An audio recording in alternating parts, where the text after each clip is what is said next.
individual acontece na coletividade. Por isso que a Bíblia diz: não deixemos a nossa congregação.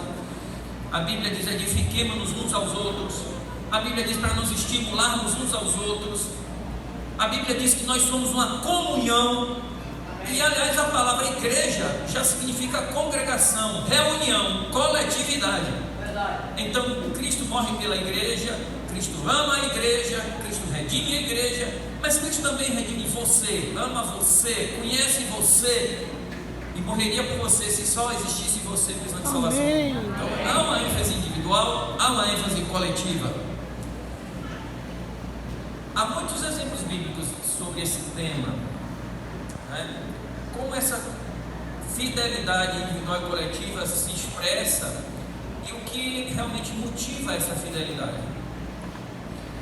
Eu já tratei desse assunto em outros lugares e quero tratar aqui também a partir do mesmo texto que fiz em outras igrejas, que é o texto de Filipenses capítulo 4, versículos 15 a 18.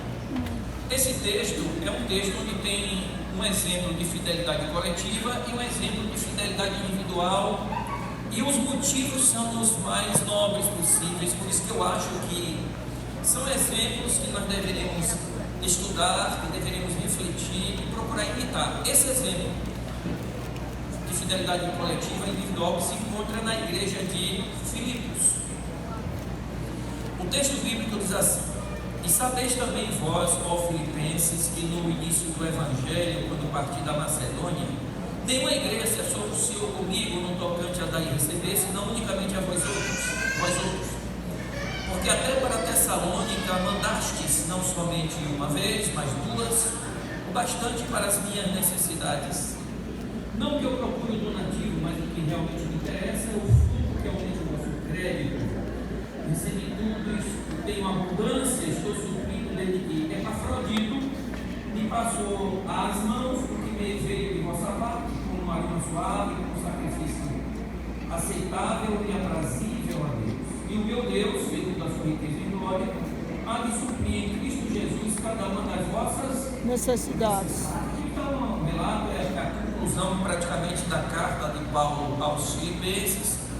Ele está agradecendo porque os filipenses mandaram uma oferta missionária para eles. Naquele tempo nós não tínhamos ainda associação, nem missão, nem união dentro da igreja cristã. A igreja cristã era uma igreja ilegal para os romanos. Os romanos não aceitavam o cristianismo como uma religião lícita.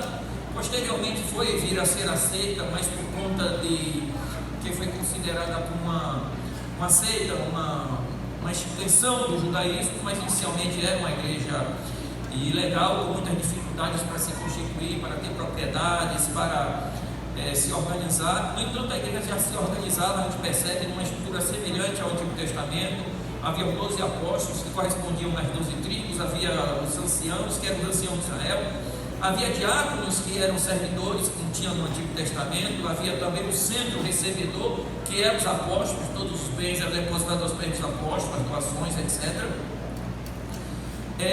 Havia um sistema de pagamento. A Bíblia diz que eles pagavam salários aos apóstolos, né? Isso está em 1 Coríntios, capítulo 9, 1 a 14.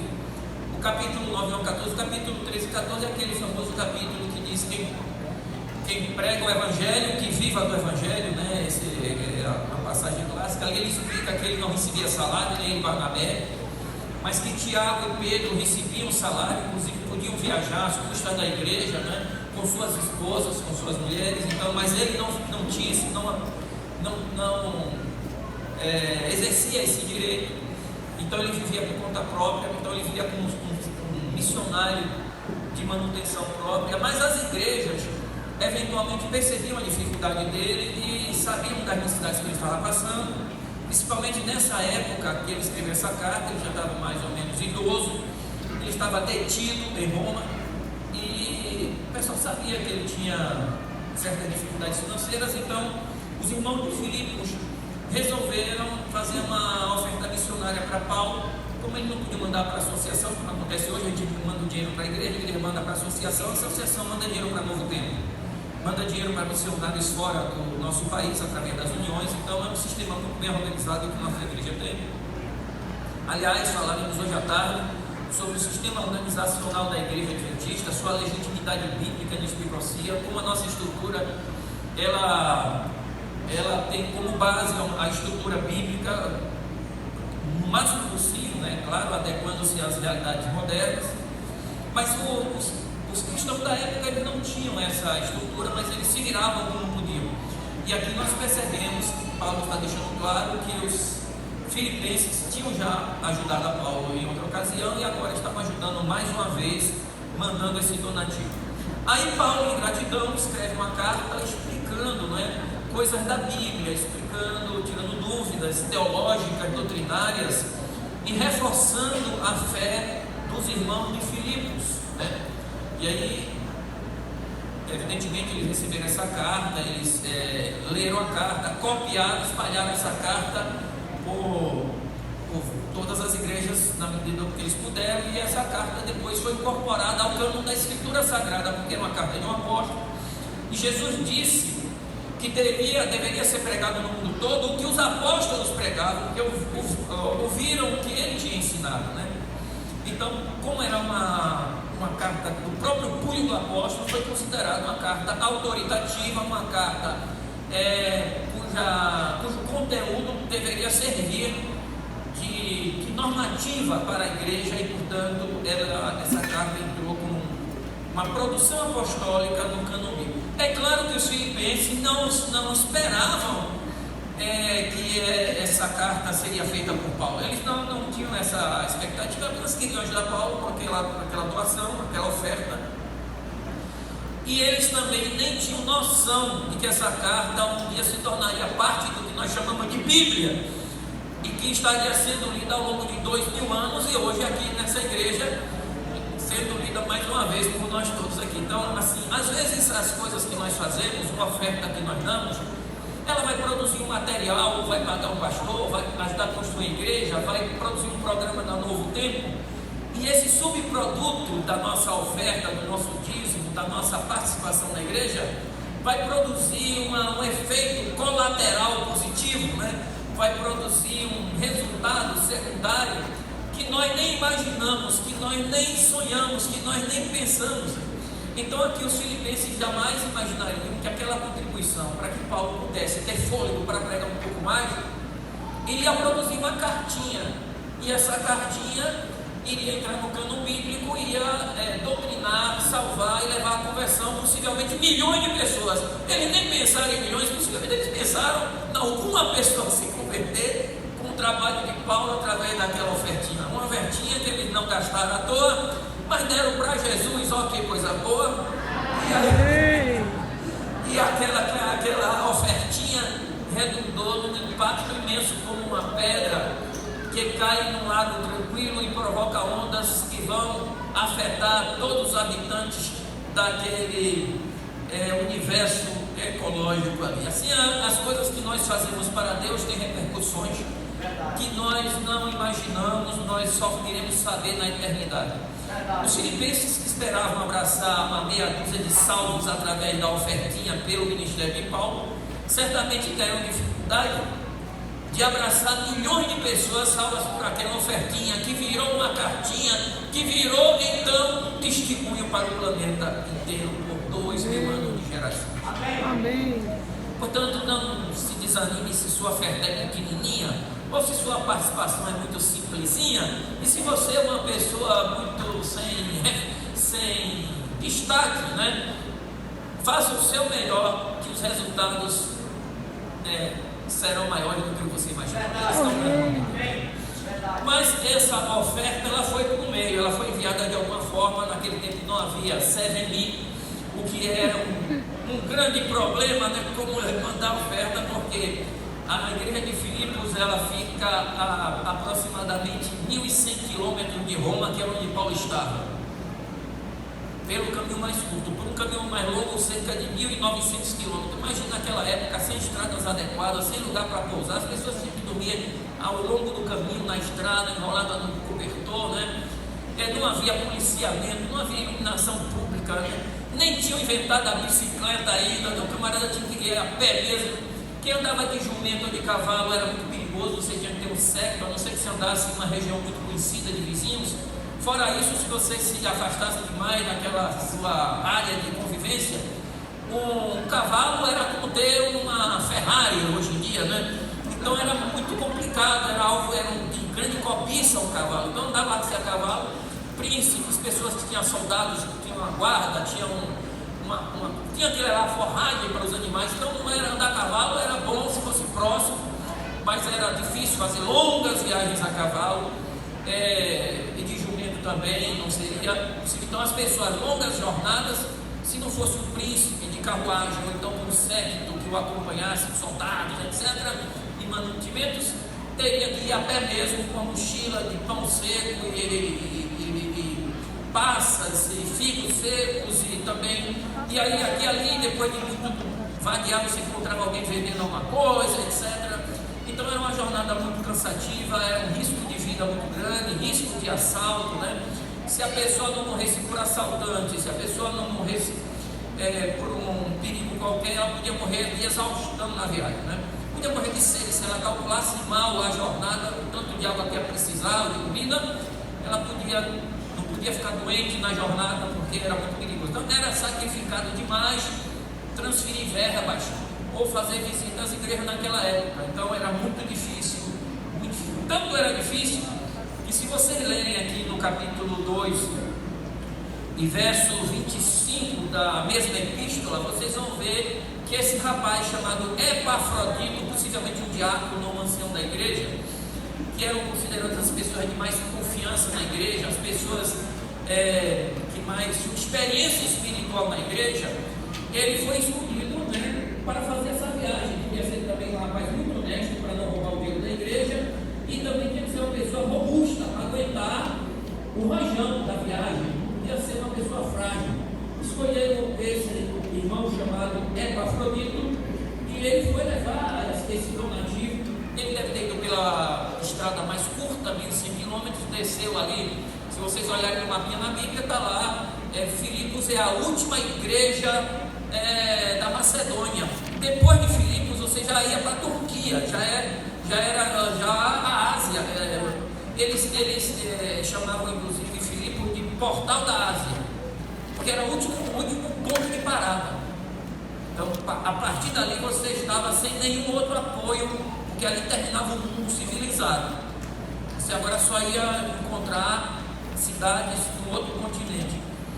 Então, ele desce dali de Filipos em direção ao sul. Ele vai para onde hoje é a Albânia, mas ele não podia atravessar naquela parte mais próxima, era muito arriscado, então ele desce mais, até que ele fica no nível do sul da Itália. Ele atravessa ali, que ali é um lugar melhor de travessia, e ele sobe a pé novamente pela Itália até Roma, e chega em Roma, uma cidade de mais de 1 milhão de pessoas, com os comerciantes, os transeuntes, os visitantes, etc. E ali ele estava procurando, sem WhatsApp, procurando Paulo. Sem GPS. Sem WhatsApp. Não tinha um Google Maps para fazer ali, não tinha localização. Então aí ele chega naquela cidade, e aí chega ali, cai assim, agora, para onde eu vou? Né? Com o dinheiro na mochila, que era a doação, né? Depois de ter viajado alguns meses, dormindo ao longo da estrada, dormindo no relento, comendo o que podia, bebendo o que achava, e lá vai Epafrodito. E então o apóstolo São Paulo, quando manda a carta de volta, agradecendo, e essa carta para os filipenses, o apóstolo Paulo diz: julguei todavia necessário mandar até vós Epafrodito. Ele manda de volta com a cartinha na mão. Por um lado, meu irmão, cooperador e companheiro de lutas, e por outro, o vosso mensageiro. Era o WhatsApp, era o CRM da época, né? Era o Pix, era o Epafrodito. Era. Pix. Então aqui, estou mandando de volta o vosso mensageiro, o vosso auxiliar nas minhas necessidades, visto que ele tinha saudade de todos vós e estava angustiado porque ouvistes que ele adoeceu. Ele deve ter ficado muito tempo com Paulo. Deu tempo de algum comerciante, algum viajante, foi para o lado lá de Filipos e mandaram notícia: olha, quero avisar que Epafrodito, que trouxe a oferta para o apóstolo São Paulo, está aqui e está doente. E aí contaram lá. E aí, nesse tempo, alguém trouxe de volta a notícia: olha, ele já está falando para eles, estão muito preocupados com Epafrodito. Então isso não leva dias.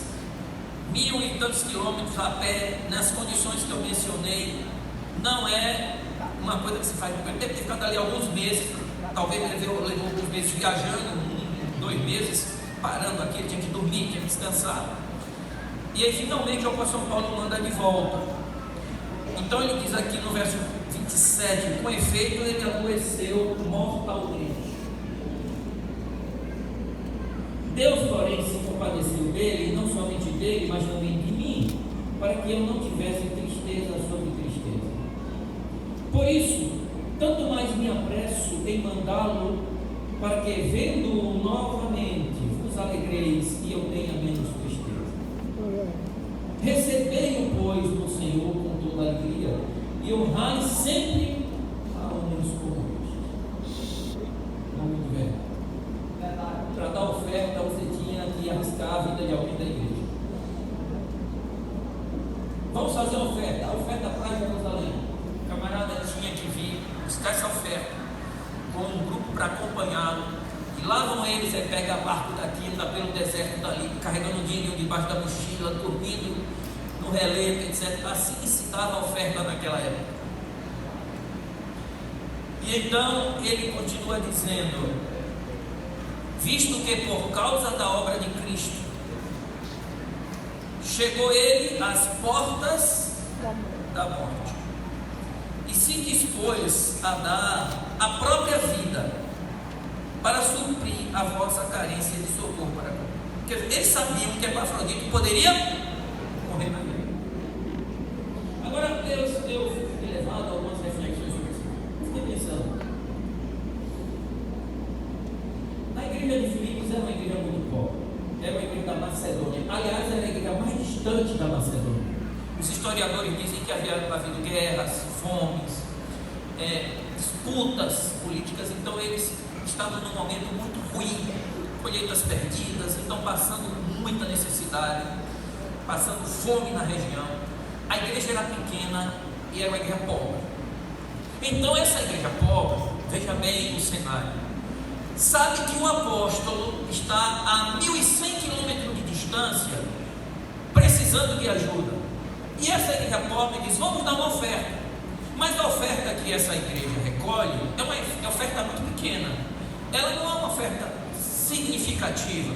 Por mais que Paulo disse que ele agora estava suprido, tinha abundância, mas é porque para as condições do apóstolo, qualquer troco era fortuna.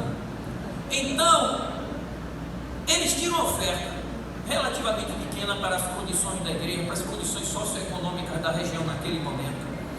E eles acham que aquela oferta era uma oferta que deveria ser entregue, mesmo que isso custasse a vida dos mil da igreja. Agora você percebe como eles raciocinavam. E hoje a gente fica pensando que naquele tempo o povo tinha tanta fé, tanto zelo, tanta paixão pela obra. E note, eles não tinham internet para viver integrados, eles viviam separados geograficamente, linguisticamente. E apesar dessa separação, das dificuldades de comunicação da época, eles tinham uma visão integrada da igreja, eles tinham uma visão mundial da igreja. Eles não tinham uma visão assim: aqui é a igreja de Filipos. Eles não eram congregacionalistas, eles eram organizacionalmente, na cabeça deles, uma igreja só. Eles não se viam como separados.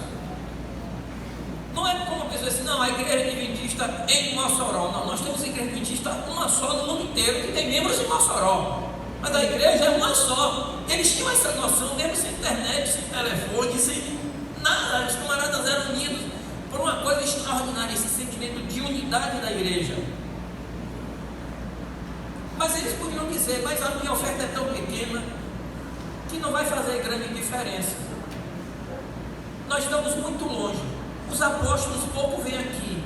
Nós moramos no fim do mundo. É o fim do mundo mesmo. Depois agora a gente vai arriscar a vida de uma pessoa para levar uma oferta pequena. O apóstolo Paulo está em Roma. Roma é a cidade mais rica do mundo. A igreja de Roma é a mais rica do império. Tem até gente da família de César na igreja de Roma. O próprio apóstolo diz isso.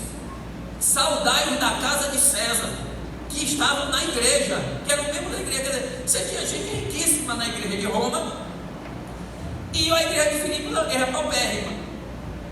E aí eles poderiam usar como álibi essas razões. Olha, estamos longe, ninguém vem aqui, somos pobres, vamos dar uma oferta pequena, vai custar possivelmente a vida de um dos nossos membros, um membro ilustre da nossa comunidade, para dar uma ofertinha para Paulo, que está lá longe, bem longe de nós, próximo de uma igreja que é rica e pode muito bem suprir a necessidade de Paulo. Então o que ele está fazendo é um nonsense. O que nós estamos fazendo não tem sentido. Para que sacrificar-se tanto por uma coisa que lá a igreja de Roma poderia resolver suprir?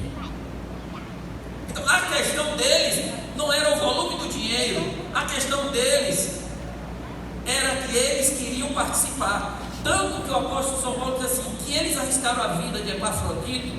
Por quê? Por causa da obra de Cristo. Diz aqui no verso 30 do capítulo 2, diz assim, visto que por causa da obra de Cristo, eles iam a obra de Cristo, nós queremos participar da obra de Cristo. Amém. Chegou ele às portas da morte, se dispôs a dar a própria vida para suprir a vossa carência de socorro para comigo. Note o raciocínio do apóstolo. Não é o carente que mais precisa, é o doador que precisa mais. Ao dar, você não está somente suprindo o que precisa, você está suprindo primariamente a sua necessidade de suprir quem precisa. Olha, você precisa do que eu lhe dou, mas eu preciso muito mais dar para você, para suprir minha carência e ajudar você. Eu não posso viver sem participar. É uma coisa, é um motivo muito estranho. Normalmente, não, eu vou dar porque você precisa, eu vou dar porque você não tem onde cair morto, eu vou dar porque... Mas aí o apóstolo Paulo diz, vocês resolveram dar porque vocês têm uma carência de me ajudar a suprir as minhas necessidades por causa da obra de Cristo. Veja, os motivos já começam a ser bem diferentes daquilo que usualmente nós experimentamos, né? Eu queria que vocês me permitissem entender um pouco mais sobre os filipenses, que era a igreja mais distante da Macedônia. Por isso que eu peço que vocês me acompanhem na leitura da Bíblia, de 2 aos Coríntios, capítulo 8, versículo 1 a 5. Tenham paciência comigo e me acompanhe nessa leitura para nós entendermos como o Espírito Santo estava agindo neles, e o Espírito Santo quer agir e está agindo em nós. Amém. Porque essa experiência deles é nossa experiência, essa bênção deles é a nossa bênção, essa promessa de vitória espiritual neles é a nossa promessa. Note o que diz aqui. Também, irmãos, nos fazemos conhecer a graça de Deus. É a graça de Deus que faz. Isso não é coisa da carne, isso é obra do Espírito Santo. A graça de Deus concedida às igrejas da Macedônia. Macedônia é a região de Filipos ali. Eu já disse, Filipos é a igreja mais distante da Macedônia. Qual era a condição dos macedônios, dos quais os filipenses eram os mais distantes? Porque no meio de muita tribulação, prova de tribulação, essa é a situação dele, e a profunda pobreza deles superabundou em grande riqueza de sua generosidade. Porque eles testemunham eu na medida de suas posses, e mesmo acima delas se mostraram voluntários, pedindo-nos com muitos rogos a graça de participarem da assistência aos santos. E não somente fizeram como nós esperávamos, mas também deram-se a si mesmos, primeiramente ao Senhor, depois a nós, pela vontade de Deus. Eles estavam entregando aqui, agora querem trabalhar com vocês, com os pastores lá, apóstolos, pastores, evangelistas. Vejam bem a condição da igreja de Filipos e das demais igrejas da Macedônia. Diz o verso 2: eles viviam no meio de muita prova de tribulação. Eu sempre enfatizo isso, irmãos, porque você pode dizer para uma pessoa: irmão, aquela irmã está passando por tribulação, já é uma coisa ruim. Mas você assim, aquela irmã está passando por muita tribulação, é mais ruim ainda. Não, aquela irmã está passando por muita prova de tribulação. Quando Paulo falou isso, ele está levando a tribulação dos filipenses ao cubo. Ele podia ter dito tribulação, mas ele disse muita prova de tribulação. Ele queria dizer que a situação era caótica, crítica mesmo, difícil, grave, né? Agora, a pobreza, ele diz assim, e a profunda pobreza deles. Quer dizer, o camarada pobre já é suficiente. Para que você querer massacrar mais? Você é pobre, tá bom? Já matou o camarada, é pobre. Não precisa bater mais nenhum de cair. Já está pobre. Agora você assim, você é profundamente pobre, tá? Aí, lascou. acabou o prato. Errou o camarada ali.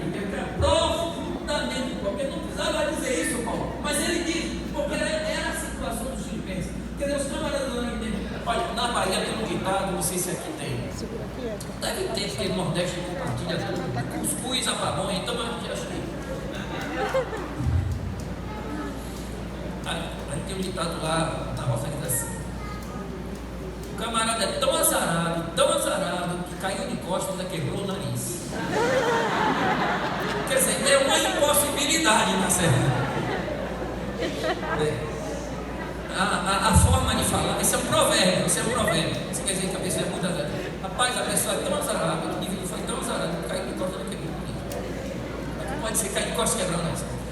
Então, alguma coisa aconteceu. Os filipenses, eles eram muito pobres. Porque quando o camarada é pobre, mas não tem tribulação, ele é sossegado, é um pobre feliz. É ou não? Ele diz: eu sou pobre, mas não tenho boleto para pagar, não tenho doença na minha família, não tem briga.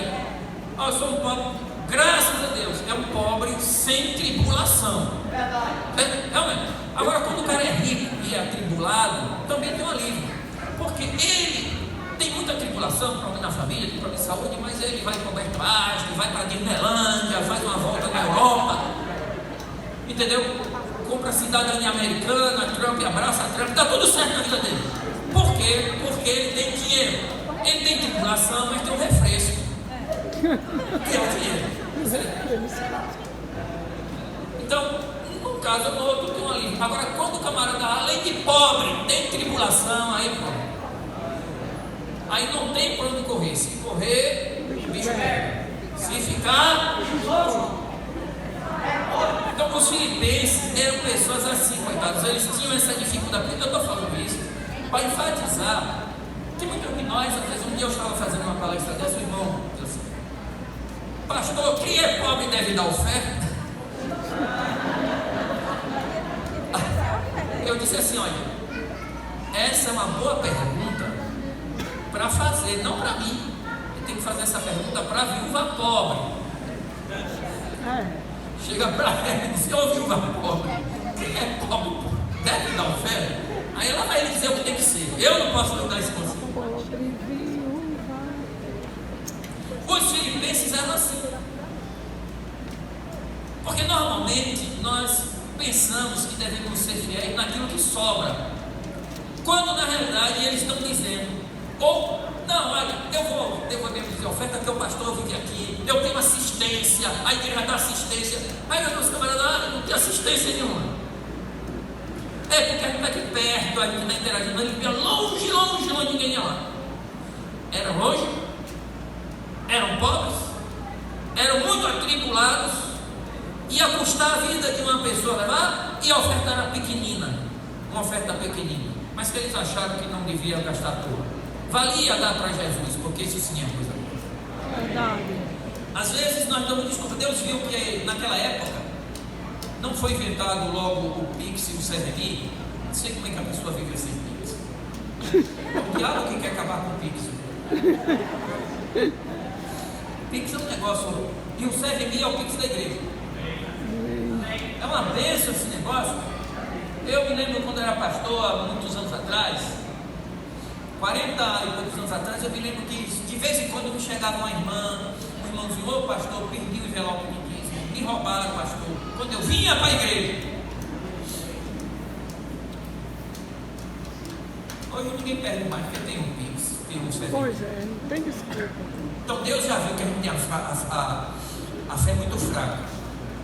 Se dependesse de arriscar a vida de uma pessoa para devolver nosso dízimo e oferta, se a gente tivesse que andar 1000 quilômetros para levar o dízimo e oferta, ficar doente e quase morrer, a gente ia ter 1000 desculpas para torrar o dinheiro e outras coisas, não, né? Mas aí Deus disse: esse povo já está enfraquecido na fé muito, vamos inventar o 7.000 Pix para eles. Porque é só pegar o dedinho e fazer assim, resolveu para mim. Mas você acredita que mesmo com toda essa facilidade, tem gente ainda que treme no dedo na hora de fazer o negócio? A fé de vida é tão fraca. A fé fraca é tão fraca que até o dedo não tem força. O dedo não tem força para tocar na tela. Bom, eu quero destacar com vocês um texto que está, esse texto que está aí na tela. Pode estar ali para mim, eu quero projetar aqui para os irmãos também, se possível, por obséquio. O mesmo texto de Filipenses. Está aí na Bíblia, foi o texto que nós acabamos de ler há pouco, 4:18. 4:17-18, diz assim, ó: não que eu procure o donativo. A palavra donativo na Bíblia, no original é a palavra doma. Eu ali em grego é a palavra doma. Doma significa, você pega o dicionário de igreja, os pastores aqui podem conferir a qualquer momento, eles têm facilidade para essas questões, vocês podem fazer isso também na internet.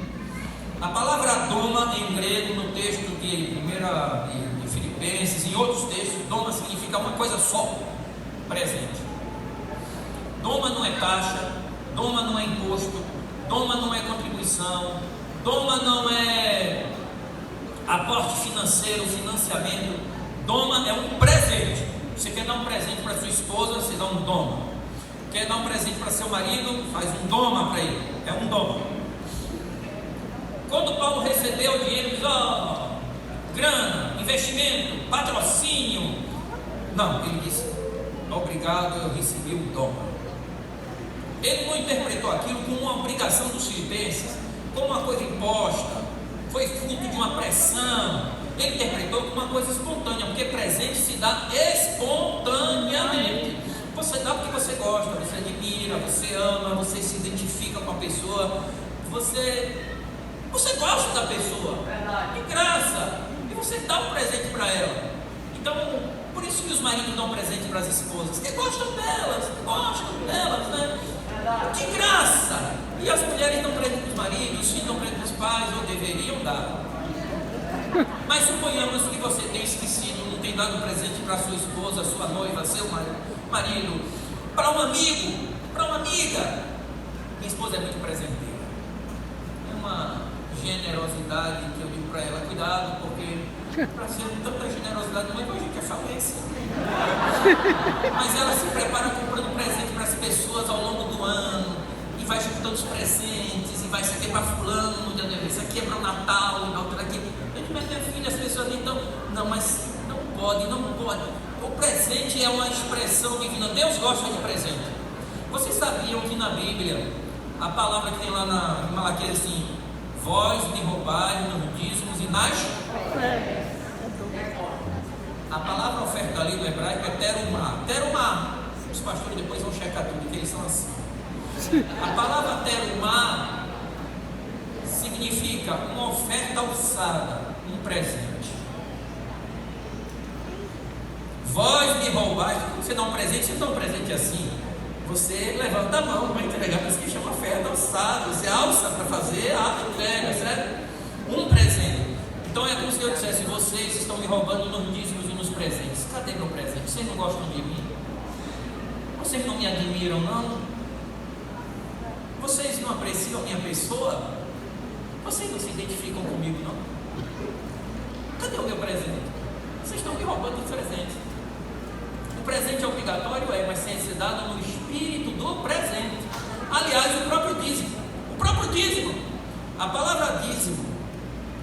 Mas não é essa a questão. É que você chega lá em número 18, 24 e 25, a Bíblia diz assim: os dízimos que os filhos de Israel dão aos levitas, tem Bíblia que diz assim, como um presente.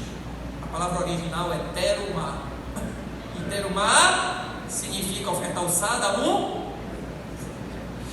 os dízimos que os filhos de Israel dão para os levitas como um presente, ou como uma terumá, como uma oferta. A palavra traduzida em português é oferta, mas no original é terumá. E terumá significa uma oferta que é dada como um presente. E presente não se dá porque é extorsão, não é propina, não é imposto, não é obrigação.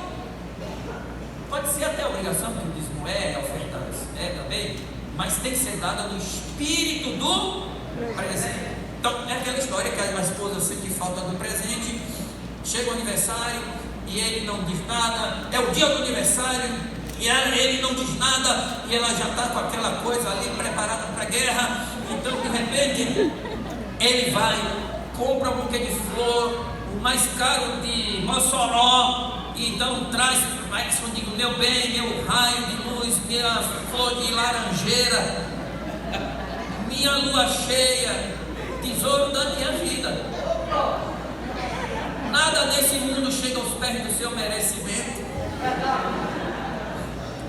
Aí pega um buquê de flores, tome, meu amor, tá aqui, pare de mentir, para dizer que eu nunca lhe dei nada. E aí? Matou tudo de si, essa testemunha silenciosa aqui.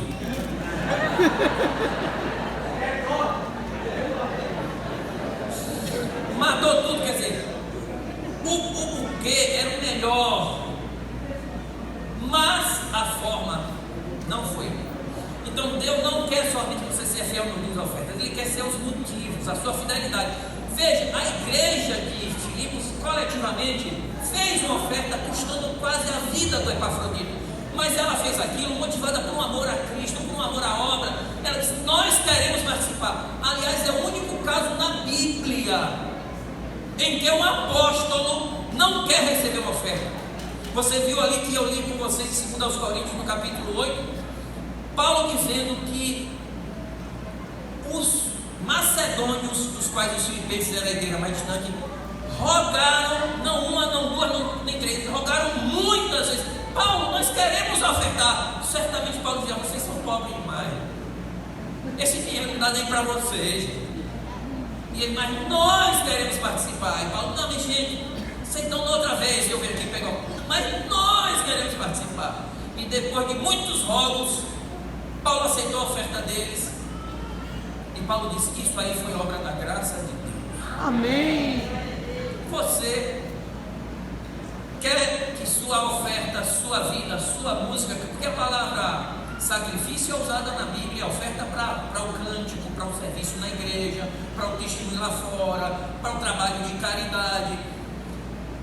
Quando você faz as coisas para Deus, quais são os seus motivos?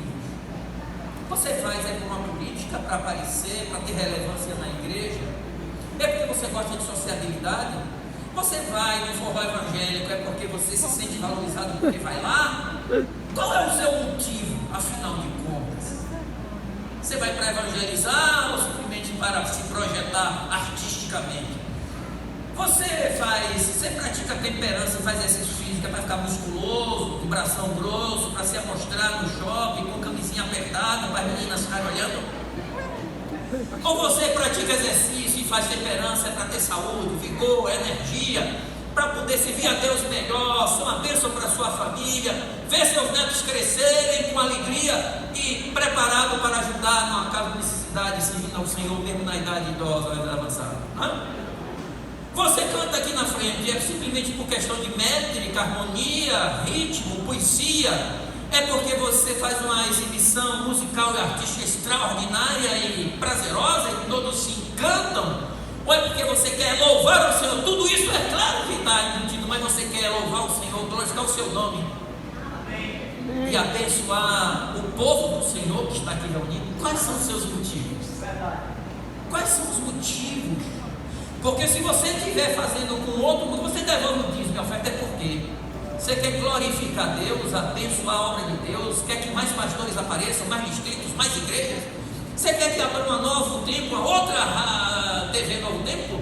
Você quer que em vez de 28, 30 missionários, o Brasil mande 500, 600, 1000 missionários? Amém. Você tem o sonho de ver o Evangelho crescer pelo mundo todo e preparar um povo para o encontro com o Senhor? Ou você devolve o dízimo porque você tem medo do devorador? Você vê correndo com as garras afiadas e os dentes escancarados e vai te pegar. E antes que o bicho te pegue, você joga o dízimo nele e se livra. Você devolve o dízimo para se livrar do devorador, é porque você ama Jesus. Quais são os seus verdadeiros Motivo. O que nós fazemos para Deus não é aceitável porque fazemos o melhor. É aceitável também porque, além do melhor, nós devemos estar com os motivos corretos. Quais são os teus motivos? Quais são os nossos motivos? É por isso que as pessoas se cansam, elas estão na igreja porque elas querem ser reconhecidas, elas querem abraçadas, elas querem ser valorizadas, elas querem se projetar. E é válido, não é condenar que a pessoa queira contribuir e se realizar nas coisas da igreja. Mas existe algo mais profundo, algo mais importante, algo mais brilhante, algo mais sublime. São os motivos divinos do amor. Eu não posso viver sem participar. Eu não posso viver sem fazer a minha parte para a obra do Senhor Jesus Cristo. Eu quero ser parte desse grupo. Eu quero estar junto. Eu sei que Paulo está lá 1.100 quilômetros. 1.100 quilômetros naquele tempo era como estar 20 mil quilômetros ou mais do que hoje. Você pega um avião para o Japão, para a China, em 2, 3, 4 dias, 5 dias, você está em qualquer parte do mundo de avião. Mas naquela época, para você viajar 1.000 quilômetros, você não podia fazer isso sem andar meses a pé, arriscado a morrer, ser assaltado, ficar doente e morrer a língua na beira da estrada se ninguém tivesse notícias suas. Mas aquelas pessoas, movidas por uma tenacidade da graça de Deus, elas são dispostas, irmãos, a fazer qualquer sacrifício, mesmo que a ofertinha fosse pequenininha, mas ele sabia, é pequenininha, mas não é à toa. Amém. Vai ser uma coisa boa. Amém. Eles investiam as suas vidas, o seu tempo, os seus talentos.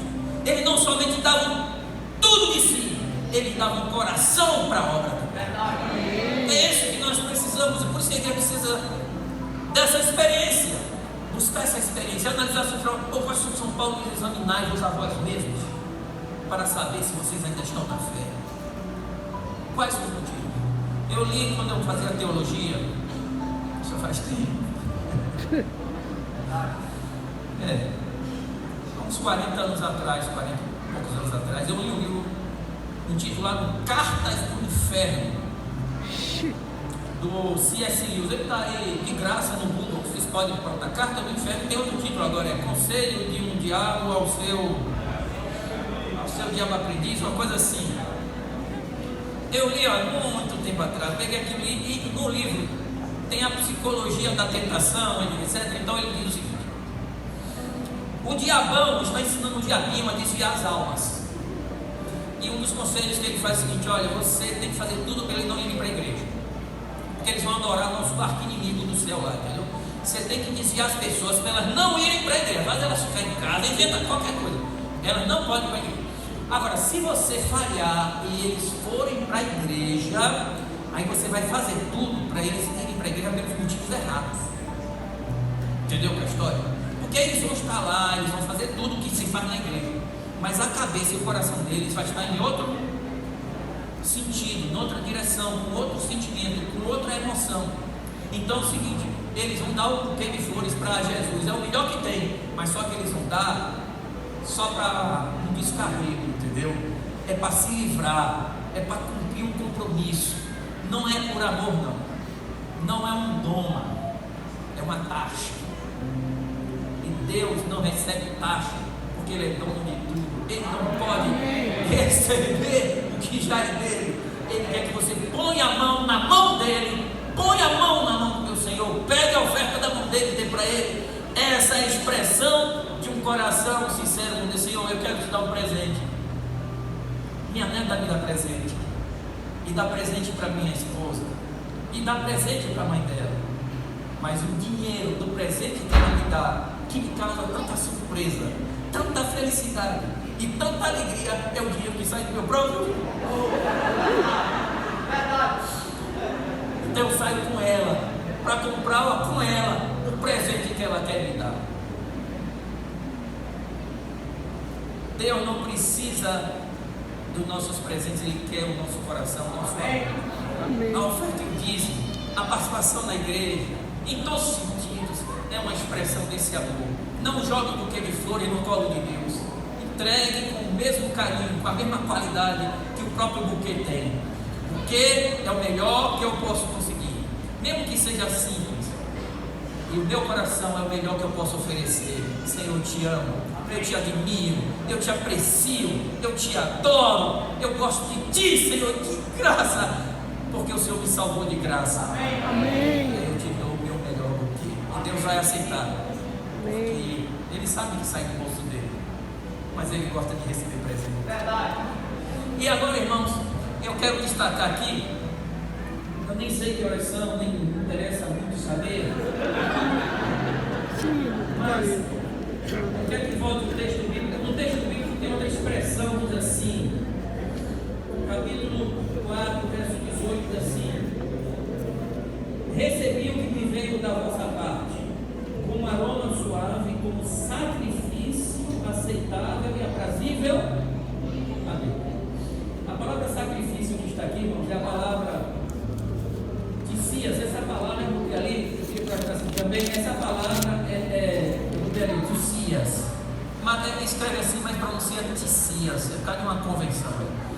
Então, sacrifício aceitável. Essa palavra ticias é a palavra usada predominantemente para o sacrifício de Jesus na cruz. Eu peguei um dicionário de grego bem completo, dizia assim: ticias, o sacrifício do cordeiro feito no altar, o ritual do Antigo Testamento. Montevideo. Ticias refere-se ao sacrifício de Jesus no Calvário. Ticias aplica-se também ao próprio doador. Então, na hora que você faz uma oferta para a obra de Deus, aquela oferta ela representa o sacrifício de Cristo. Por isso que Cristo diz: já não vivo, a Paulo diz, eu não vivo mais, mas Cristo vive. Estou crucificado com Cristo. Porque quando você faz a oferta, o apóstolo Paulo diz que aquele dinheiro não era dinheiro, aquele dinheiro era como sacrifício. Então ele lembra, ele evoca, ele aponta para o significado por trás do dia da oferta e de todo trabalho que nós fazemos para a igreja. Ele diz: isso aí você está fazendo um sacrifício. Assim como Jesus foi para a cruz para nos salvar, dízimos e ofertas, irmãos, são sacrifícios no altar que são usados para salvar. Por isso que ele faz essa analogia, essa aplicação aqui. E quando você faz isso, você não somente relembra o sacrifício do Antigo Testamento, o sacrifício de Jesus, mas você mesmo se entrega nesse sacrifício. Foi isso que os filipenses fizeram. É uma expressão de entrega espiritual profunda.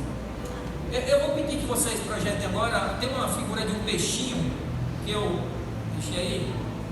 Eu já contei essa história do peixinho tantas vezes. É porque ela essa história mexe com minha cabeça. Quem esteve conosco ontem na igreja central viu como a história do homem do avião virou uma história, né? Esse é o peixinho aí. Esse peixe é um beta. É que minha neta queria, ela tinha 4 para 5 anos, ela queria um pet. E ela fica o tempo todo lá em casa. Minha filha tem o apartamento dela em frente ao meu. E aí já sabe, né? Quando o apartamento é longe, já pondam, imagina em frente. Então, nessa história toda, ela disse: eu quero um pet. Eu disse: vai ficar aqui em casa. A gente só tem que ser um pet que não faz xixi, não faz cocô, não baba, não solta pelos, nem faz barulho. Ah, assim não vale. Eu lhe dou um cachorro de pelúcia. Não, vovô, eu quero vivo.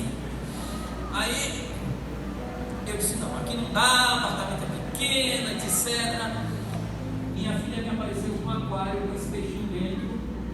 Ela deu o nome desse. Minha própria neta nomeou o peixe de linguado. Ele viu no desenho animado, deu o nome linguado. Ele linguado ainda está meio macetado, meio macerado, meio derrubadinho, porque ele está doente. Ele era muito bonitão, mas ele começou a ficar doente. Eu tirei foto, filmei, levei no Pets, que é perto lá de casa, fui no balcão de remédio, a menina disse: ó, isso é um fungo e ele vai morrer. Eu disse: o que é que faz? Faz um tratamento, 30 e poucos reais. O tratamento o senhor faz durante a semana, troca água, bota o remédio, blá. E se não der certo, a gente tem esse outro aqui, que a senhor começa tudo de novo, trocando água todo dia, faz esse tratamento, é 20 e tantos reais. Vai dar 60 e poucos reais total. Tá bom? Ok. E eu disse para ela: mas e se não der certo? Aí ele morre. Só um minuto. Aí tem uma volta no pet, se viu um aquário lá cheio de peixe beta, inclusive beta leão, peixezinho. E aí eu olhei na tabelinha de baixo, o preço R$19,90. Aí eu olhei lá R$19,90, eu olhei assim, pronto, irmão, aquilo ali. Raiou o sol no horizonte do Brasil. Esse pronto está resolvendo a questão. Eu vou dar um peixe novo para ela e o linguado vai morrer mesmo, vou descartar o linguado. Aí não comprei remédio, não. Voltei para casa, contei para minha esposa.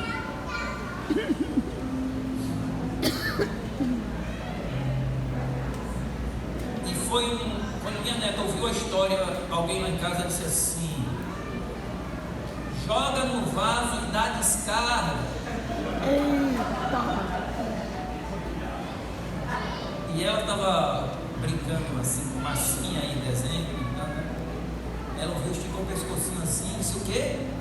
Vocês vão jogar meu linguado no vaso e dar descarga? Não! Aí deu um grito bem estridente: não quero! Mas ele: não quero! Mas ele: não quero! Não quero! Aí começou: não quero, não quero, não quero. E começou a andar no corredor, na sala do apartamento e gritava: não quero, não quero, não quero, não quero. E eu disse para ela: Helena, não se preocupe, eu vou comprar outro peixe novo para você. Ela: não quero novo, eu quero meu linguado. Eu disse: eu compro 2, porque 2 dá 40, não dá nem 40 reais. Ela: não quero, nenhum outro peixe vai tomar o lugar de linguado. Eu disse: eu lhe dou 3. Não quero 3. Eu digo: é um peixe novo, é da mesma marca, é da mesma espécie, é do mesmo tipo. Ela: não quero, eu quero é meu linguado. Peixe nenhum vai tomar o lugar dele. Linguado é meu peixe, ninguém vai substituir linguado. Eu fui, irmãos, comprei o remédio. 1 semana de tratamento, 2 semanas de tratamento e o peixe morreu. Acreditem que ela foi fiscalizar se ia jogar linguado no vaso. Eu quis fazer um caixão de folha de alumínio, papel alumínio.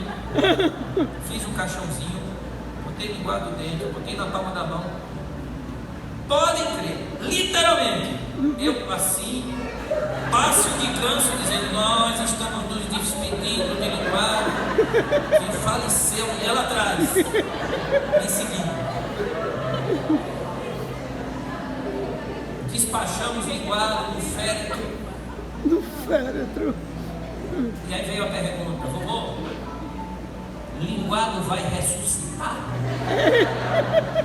Eu falei com ele: mas também, isso aí não é da minha competência, que decide ser Jesus.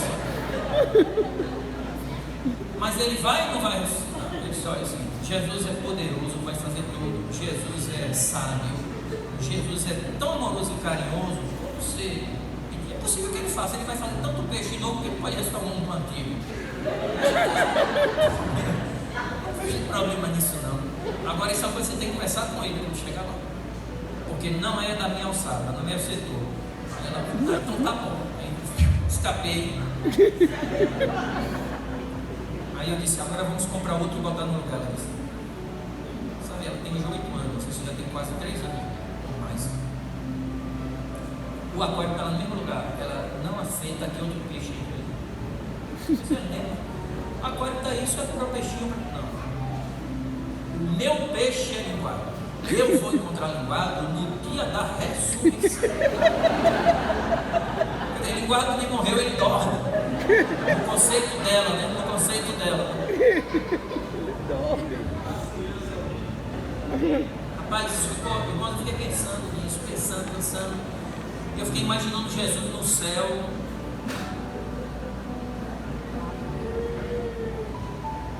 Talvez um anjo querubim disse: Senhor, a raça humana está bichada, está com fome. É melhor o Senhor destruir todo mundo e fazer de novo. Ó, vai ficar muito caro para o Senhor salvar a humanidade, vai doer muito. O Senhor vai ter que tornar um homem morrer, ser crucificado, humilhação, uma dor, uma agonia eterna. O Senhor vai pegar a agonia de todo mundo junto, não é só a agonia sozinho, não. É muito duro, sim. O preço é muito alto. Melhor o Senhor fazer uma humanidade nova. Mata esse pessoal, joga no vaso, lá descarga. Destrói essa raça aí e faz uma raça nova por R$19,90. E agora imagine Jesus no céu dizendo: não quero! Verdade. Mas Senhor, é mais barato. E vai ser gente melhor que não vai ficar blasfemando, desobedecendo, hipócritas, com motivos errados. Até que muitos dos que te adoram não vão fazer de coração, com o mesmo coração que o Senhor morreu por eles. Joga esse povo no vaso e dá descarga. Não quero. Jesus: não quero. Eles são meu peixinho e nem o outro vai tomar lugar deles. E você pode até compartilhar dessa ideia de que você não presta.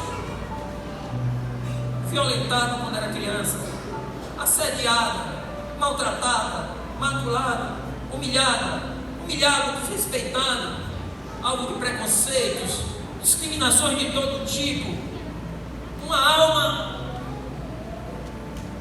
realmente ferida na história da humanidade. Você fez tanta coisa errada que você disse assim: para mim não tem salvação. Eu mesmo não salvaria a mim mesmo se fosse por isso. Meu caso é sem solução. Eu mereço realmente ser jogado num vaso e não descarga. Eu não valho nada.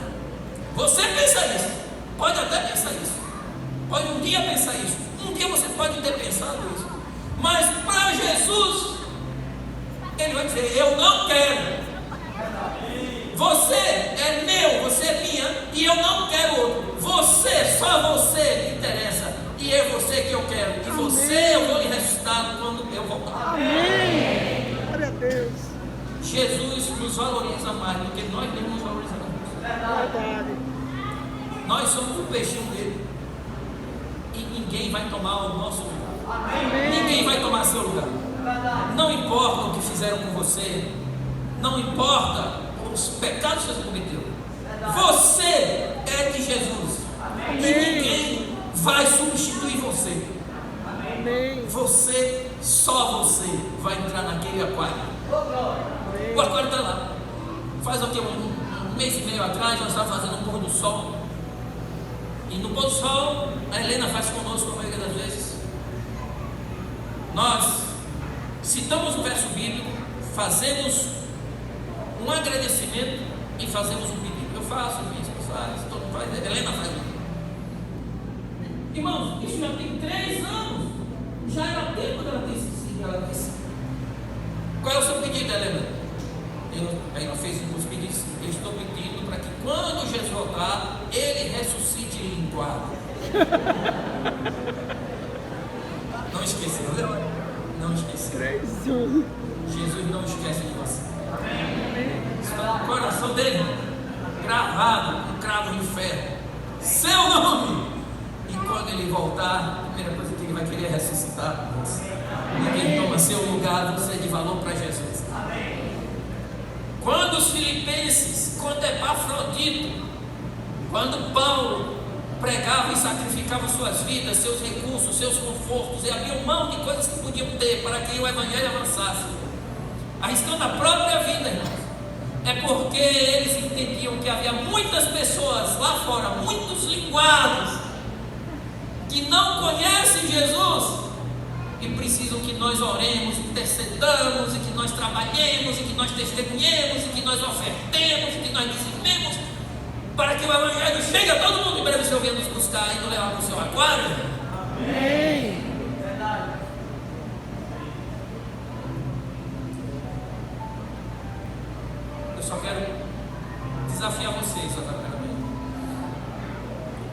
termos a fidelidade coletiva dos filipenses e a fidelidade individual de um Epafrodito. Eles entenderam que eles eram peixinho de Jesus e que tinham que se entregar completamente à obra de Cristo, porque pela obra de Cristo, disse Paulo, este homem arriscou a própria vida para suprir a necessidade da pregação do Evangelho por causa da obra de Cristo. Não era por interesses pessoais, não era por vaidade pessoal, não era para aparecer, era simplesmente por amor à obra. Que motivo extraordinário é esse? Que Deus quer que haja em nosso coração. Praza os céus esse motivo no mundo do coração de cada um dos senhores e das senhoras, e todos assim que estão aqui presentes, nós todos. Que nós entendamos esse grande amor, e que mordomia cristã entender que Deus é o Criador de tudo, ama todos nós e quer que todos sejam salvos. Por isso que nós nos esforçamos para que a igreja fique engajada financeiramente, com seus talentos, com seu tempo, com seu corpo, todos engajados na pescaria do Evangelho. Eu vos chamo para ser pescadores de homens e mulheres de seres humanos. Quantos querem ter Senhor Jesus, por favor? Eu tenho muito a melhorar, mas me ajude a que esse Espírito de Deus, esse Espírito do céu, esteja em meu coração. Amém. Louvado seja Deus. Amém. Eu não sei se vai ter algum louvor. Por favor, eu quero que vocês louvem ao Senhor para que nós possamos nos despedir da igreja com esse sentimento.